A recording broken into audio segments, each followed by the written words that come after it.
El próximo lunes, día 11, será la sesión de investidura de Alfonso Fernández Mañueco. Este martes, después de días de expectación, el presidente de las Cortes firmaba la convocatoria de la mesa para el jueves, que daba así luz verde a este pleno.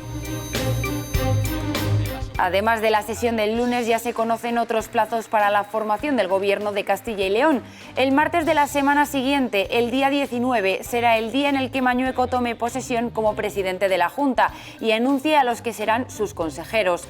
Ese mismo miércoles, día 20, serán los consejeros los que juren o prometan su cargo y el 21 de abril se celebrará el primer consejo del nuevo Gobierno. Y más allá de la fijación del orden del día del pleno de investidura, esta semana ha estado marcada por el debate sobre las retribuciones de procuradores y grupos. Este tema se trataba en la primera junta de portavoces de la legislatura y escenificaba las primeras discrepancias entre los partidos. Además, el procurador del Común denuncia que las universidades públicas no contratan a suficiente personal con discapacidad, no cumplen la ratio fijada en el 2%, así lo muestra una resolución que se basa en varios estudios de CERMI y la ONCE, entre otras organizaciones. Este incumplimiento también se generaliza en las universidades privadas. ¿Qué tal? ¿Cómo están? Bienvenidos a nuestras Cortes. El pleno de sesión de investidura ya tiene fecha, será este próximo lunes, día 11. Empezará a las 12 de la mañana y se realizará en una única jornada. Arrancará con la intervención de Alfonso Fernández Mañueco como candidato a la presidencia de la Junta y ya será por la tarde cuando será el turno del resto de los partidos. Además, se espera que la votación llegue en torno a las 9 o las 10 de la noche. A las 12 de la mañana dará comienzo el debate de investidura. Será el segundo para Alfonso Fernández Mañueco. Por la tarde, a las 4, de mayor a menor representación, será el turno para los grupos, primero de la oposición y después para quienes van a sustentar al Gobierno. Y la jornada se cerrará con la votación de manera pública y por llamamiento del candidato. La previsión es que entre las 9 y las 10 de la noche pueda ser elegido en primera instancia, al obtener la mayoría absoluta de los votos, Alfonso Fernández Mañueco como presidente de la Comunidad Autónoma de Castilla y León. El presidente de las Cortes espera que se desarrolle en el marco del respeto y justificaba así por qué se ha demorado más que en otras legislaturas la fecha para la investidura. No tenía un plazo determinado para esta Junta de Portavoces y para el debate de investidura. Evidentemente, he esperado a que ese acuerdo, en función de ese pacto, saliera adelante con todos los detalles, pues para que no ocurriera lo que hemos podido ver en otros momentos, en otros parlamentos. Podría recordar que Pedro Sánchez en su momento convocó ese pleno de investidura, no salió adelante y a los 2 meses tuvo que convocar elecciones. O Mariano Rajoy, que estuvo 6 meses como presidente en funciones. El candidato Alfonso Fernández Mañueco expondrá sin límite de tiempo los ejes para el programa de legislatura. Ejes como estos anunciados durante la campaña electoral. El impuesto de la renta lo vamos a bajar. Nuevas deducciones por residir en zonas rurales. Implantaré un cheque bebé. Hay que blindar la sanidad, como en su día blindamos las pensiones. Ejes que comparte con el que será su socio de gobierno. PP y Vox han suscrito un acuerdo con 32 acciones que apuestan por impulsar las capacidades productivas y los recursos de la comunidad, reforzar el compromiso con el medio rural, mejorar la conectividad, apoyar a las familias y combatir la despoblación. En asuntos donde discrepan, el presidente ha lanzado mensajes como este a sindicatos y patronal. Es evidente que el diálogo social tiene un papel esencial, reconocido por parte de todos y reconocido por el Estatuto de Autonomía de Castilla y León. Es irrelevante que yo insista en ello, pero sí es importante decir que es una de las señas de identidad de nuestra comunidad autónoma. Los grupos tendrán 40 minutos de intervención, tiempo que el grupo UPL Soriaya y el mixto se repartirán de manera proporcional. Alfonso Fernández Mañueco será investido presidente 32 días después desde la constitución de las Cortes. Hasta el momento es el plazo más amplio de una negociación de la historia de la comunidad. También se alargaron las negociaciones de los otros 2 gobiernos que ha habido en coalición, hasta los 19 días. al límite, a solo 15 minutos del inicio del acto de constitución de las Cortes. En ese momento, el pasado 10 de marzo, se anunciaba el pacto de PP y Vox. Formamos un gobierno sólido y estable. Lo buscamos las dos fuerzas políticas. Así lo defendía ese mismo día Alfonso Fernández Mañueco. Su socio, Juan García Gallardo, le apoyaba. Nosotros nos respetamos recíprocamente y si hemos sido capaces de llegar a un acuerdo es porque hay capacidad para llegar a un acuerdo. Entonces el nuevo gobierno de coalición parecía inminente. De hecho, pocos días después, tras reunirse con todos los partidos, el presidente de las Cortes, la única persona que tiene la responsabilidad de hacerlo, realizaba este anuncio. Que ya existe una mayoría suficiente para proponer como candidato de la Junta de Castilla y León a don Alfonso Fernández Mañueco. Incluso en esa declaración planteaba dos posibles fechas para la investidura, aún en marzo. Viernes 25 o el lunes 28. En cualquiera de esas dos fechas. Pero finalmente no fue así. Días antes, Santiago Abascal, en una entrevista radiofónica, avisaba. Queremos empezar haciendo bien las cosas y por lo tanto tenemos todavía un tiempo para cerrar algunos flecos porque el acuerdo ha sido muy general. Sí. Y hay que concretar todavía algunas cosas. Tiempo, eso es lo que pedía, entre otras cosas, para profundizar en el pacto firmado con el PP, y en sus 32 acciones de gobierno, algunas de ellas sin concretar. Por eso, cuando hace unos días al portavoz en funciones de la Junta se le preguntaba sobre el retraso de la investidura, respondía así. Hay muchos asuntos ya para ir concretando. Nadie puede pensar que el 100% de las cuestiones pueden estar previstas antes de los 4 años. Pero la base es la que ustedes conocen y es pública. Y por si aún había dudas, de esta forma, el presidente está preparado. Fernández Carriedo rechazaba que el PP fuera el responsable de los más de 30 días sin nuevo gobierno que finalmente van a pasar desde la Constitución de las Cortes. Uno de los escollos de la negociación ha estado en la definición de las competencias del vicepresidente y también en la fijación de los compromisos más tasados. Ese acuerdo se lograba este martes. Con este comunicado de 3 páginas, PP y Vox acordaban la ampliación de este otro acuerdo del pasado 10 de marzo y se fijaba la fecha de la investidura. Entre otros asuntos, se ponía fecha a la tramitación de ley de violencia intrafamiliar que se iniciará antes del 31 de julio. Un mes antes se abordará también una normativa en materia de concordia, ya que la formación de Abascal rechaza el actual decreto de memoria histórica. Son dos de los asuntos prioritarios para Vox, que también quería por escrito las funciones que iba a asumir el vicepresidente, que al contrario que en legislaturas anteriores no estará al frente de ninguna consejería, aunque asumirá la coordinación de los 3 consejeros de Vox. Juan García Gallardo se encargará de la presidencia de la Comisión Delegada del Gobierno, la que se encarga de asuntos económicos, un órgano colegiado del Ejecutivo que se encarga de dar el visto bueno a los cambios menores del presupuesto, la Comisión de Simplificación Administrativa, que incluirá también los procedimientos medioambientales, el comisionado de las víctimas del terrorismo, adscrito hasta entonces a la Consejería de la Presidencia, además de asumir la relación con el Consejo Consultivo, y el Procurador del Común, y ser el representante institucional en sustitución del presidente en órganos como el Comité de las Regiones de Europa. Se crearán 2 comisiones, una para hacer seguimiento del programa de gobierno y otra para la planificación de la publicidad institucional.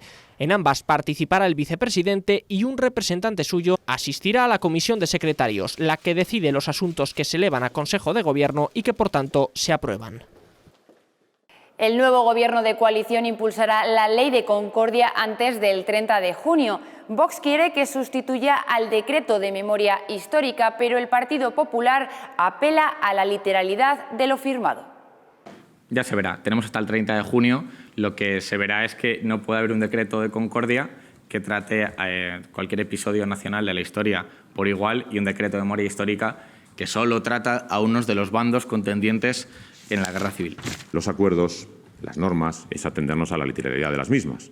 Y bien, a esa literalidad quiero ampararme en este momento, haciéndole constancia a usted y a todos ustedes de que en los próximos meses verán ustedes cómo se desarrolla la normativa en materia de concordia, que en ningún caso va a suponer limitar derechos a nadie en relación con el contenido que en este momento tenía el decreto de memoria histórica. Y esta es una de las imágenes de esta semana en las Cortes. Se reunía la primera Junta de Portavoces de la legislatura. Era la primera vez que veíamos juntos a los portavoces de los 5 grupos con representación parlamentaria, que a su llegada se saludaron a la entrada de la reunión. A propuesta de la mesa, analizaron cómo será la sesión de investidura, aunque el debate lo eclipsó el dinero que reciben los procuradores y los grupos. Vox y PP presentaron una propuesta de modificación sobre estas retribuciones, con las críticas sobre todo del PSOE y de los miembros del grupo mixto. La propuesta incluye fundamentalmente 2 modificaciones: una disminución de la atribución fija de 1.000 euros por grupo al mes y el cambio de modelo para determinar la cantidad de procuradores con dedicación exclusiva. Se determina un portavoz por grupo parlamentario y un portavoz adjunto por cada 5 procuradores que se tengan de representación en la Cámara. Con esta variación se reducen en 3 y se elimina uno del Partido Popular, otro del Partido Socialista y otro del Grupo Mixto. Se estima que esto supondrá una reducción anual de los gastos en 330.000 euros.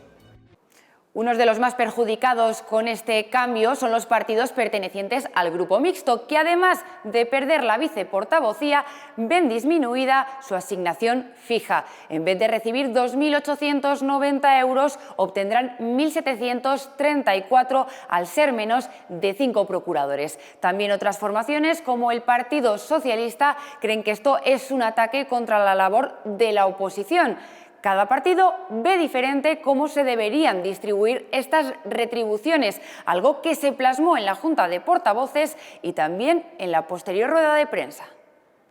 En la primera Junta de Portavoces, Vox presentaba una propuesta que ya estaba previamente consensuada con el Partido Popular. La asignación fija por mes y por grupo parlamentario pasará de 3.850 euros a 2.890. Mientras que la cantidad variable de 3.660 euros por procurador al mes no se tocaría. Eso sí, otro cambio acordado es el de cambiar el modelo para asignar las dedicaciones exclusivas. Con él se elimina una del PP, otra del PSOE y otra del Mixto. Ante este anuncio, el Grupo Mixto reaccionaba. Nosotros vamos a recurrir, como ya dijimos, al Constitucional esta decisión. Grupo que no solo pierde la viceportavocía, sino que también ve reducida en mayor medida esa cuantía fija. En vez de 2.890 euros, como el resto, al tener menos de 5 procuradores, recibe la parte proporcional, 1.734 euros. Desde este grupo se aboga por reducir los salarios de los procuradores con dedicación exclusiva, que actualmente reciben unos 95.000 euros al año, e incluso... La propuesta que yo puedo mantener perfectamente a día de hoy es que todos los procuradores pudieran dedicarse a ejercer labor política, todos los procuradores pudieran tener una dedicación exclusiva, pero eso sí, con un límite de 3 salarios mínimos interprofesionales. Una propuesta que, según el PP... Ningún miembro de la Junta de Portavoces, ni Vox ni ningún otro partido, ha planteado que la cantidad que han de recibir los procuradores por dedicación exclusiva se reduzca. Nadie. Además, tanto Podemos como Unión del Pueblo Leonés critican un sistema que hace que muchos procuradores no tengan dedicación exclusiva y que su salario dependa de las asistencias a plenos y comisiones y de las dietas por desplazamiento. No creo que nadie en la empresa privada pueda permitirse el lujo de pedir permisos continuamente para venir aquí y no estar liberado. Lo que justificaban así desde el Partido Popular. Los salarios de los parlamentarios nada tienen que ver con el ejercicio de su actividad, ni afecta a sus derechos ni a sus obligaciones. Mientras, el portavoz de Soria Ya, nuevo partido esta legislatura en las Cortes, daba su opinión sobre las cifras. Yo cuando me enteré de las retribuciones que se cobran aquí, pues me quedé realmente sorprendido. Me parecen excesivas y se podía abordar una reducción. Y los socialistas creen que estos recortes suponen un ataque para los partidos de la oposición. Ha sido un ataque a la democracia, un ataque a la soberanía popular, un ataque al control de la oposición. Estos cambios supondrán una reducción anual en el gasto de unos 333.000 euros. Los 5 grupos recibirán unos 1.000 euros menos al mes y, por otro lado, se suprimen los sueldos de las 3 dedicaciones exclusivas. En este ámbito, la mesa ha acordado cambiar el modelo, que suprime, entre otras, la portavocía del Mixto. La disminución no solo es para los grupos de la oposición, yo creo que afecta a todos los grupos parlamentarios. En este caso, todos los grupos tendrán un portavoz y, a mayores, un portavoz adjunto por cada 5 procuradores que tengan en la Cámara. Con este modelo, el PP tendrá 7 procuradores con dedicación exclusiva, el PSOE 6, Vox 3, Soria Ya y UPL 2 y el Grupo Mixto 1, sistema que desde el PP defienden que es más proporcional. El procurador del Común denuncia que las 4 universidades públicas de Castilla y León no cumplen con la ratio marcada de contratación de personal con discapacidad. La resolución del Defensor del Pueblo en Castilla y León se basa en los datos de varios informes elaborados por CERMI o la ONCE. Pide que las universidades de Castilla y León contraten a más personal con discapacidad.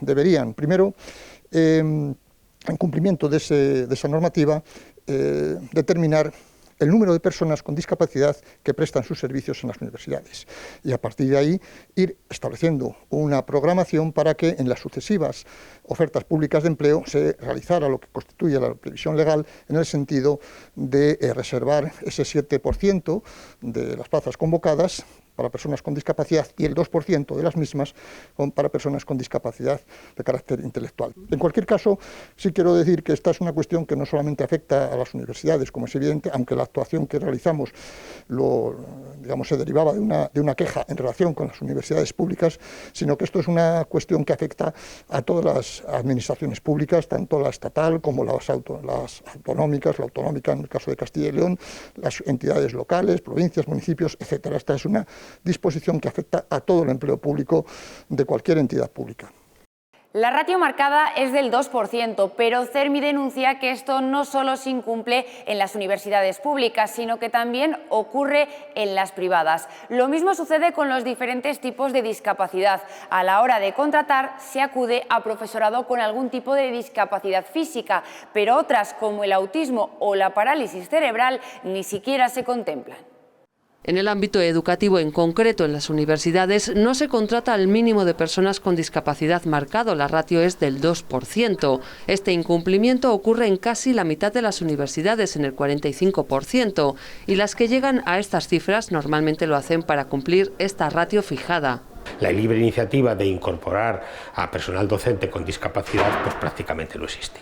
Entre las razones por las que no se contrata a estas personas, ellos consideran que el personal con discapacidad, personal docente con discapacidad contratado, pues tiene muchas mayores dificultades porque muchas veces las condiciones de apoyo no se cumplen, porque no se tienen en cuenta situaciones que en el caso de la discapacidad son muy normales, como pueden ser las bajas a veces prolongadas por la propia discapacidad. Y muchas universidades no cuentan con un censo claro que lo indique. Hay que normalizar ese debate, hay que lógicamente siempre la universidad tiene que tener presente que la discriminación positiva a favor del profesorado con discapacidad debe existir. Estamos totalmente convencidos de que el profesorado con discapacidad reúne las mismas condiciones que el que no la tiene. Además se produce otra peculiaridad. Las universidades se plantean contratar solo a personas con algunos tipos concretos de discapacidad. Fundamentalmente las contrataciones están en el ámbito de discapacidad física, se polarizan mucho ahí, también discapacidad intelectual y del desarrollo, pero hay otras discapacidades como pueden ser, y que nosotros estamos trabajando mucho para que se incorporen, como pueden ser autismo, como pueda ser Down o algunas otras, parálisis cerebral, etcétera, etcétera, donde por supuesto ahí las contrataciones son prácticamente nulas. CERMI trabaja para aumentar la ratio. Nosotros estamos trabajando mucho, por ejemplo, con función pública, aquí en el caso de Castilla y León, para que ese 2% se amplíe. Consideran que ahora es la única manera de aumentar estas ratios, ya que de momento el llamamiento a las universidades para que realicen estas contrataciones no está teniendo un efecto inmediato. Hasta aquí la actualidad política de esta semana. El lunes les esperamos con programación especial por la sesión de investidura y todo lo que pase en ella se lo contaremos también puntualmente el próximo viernes en nuestras Cortes.